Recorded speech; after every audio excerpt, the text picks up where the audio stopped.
Philippine and Chinese Coast Guard vessels have been regularly outmaneuvering each other in the South China Sea over the past year. More recently, the Chinese have been firing water cannon, causing damage to supply boats of the Philippine Navy and injury to crew members. Analysts say the confrontation has pushed Philippine leaders to strengthen partnerships, bilaterally and now multilaterally with the United States and Japan. Japan and the Philippines are at the center of all the emerging geopolitical contestations in the Western Pacific.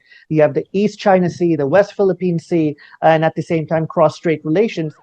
Leaders of the three countries are set to meet in Washington on April 11th for a summit that builds on recent engagements. Last June, their coast guards held drills in the South China Sea. And in a speech to the Philippine Congress, Japan's Prime Minister announced that the Philippines would be the first beneficiary of a Japanese security assistance program. Furthermore, we concurred with President Marcos to start formal negotiations for a reciprocal access agreement between Philippines and Japan forces. Since then, Japan has moved further away from its long-standing pacifist policy. The Japanese cabinet recently approved the export of next-generation fighter jets. China has denounced what it calls U.S. interference in the region.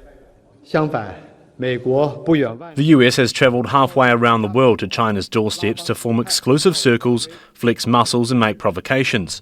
These are out-and-out hegemonic activities.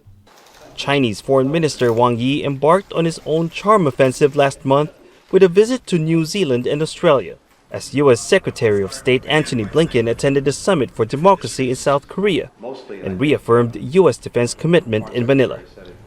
China has warned the Philippines against manipulation by the U.S., but President Ferdinand Marcos Jr. insists the Philippines isn't making itself a pawn.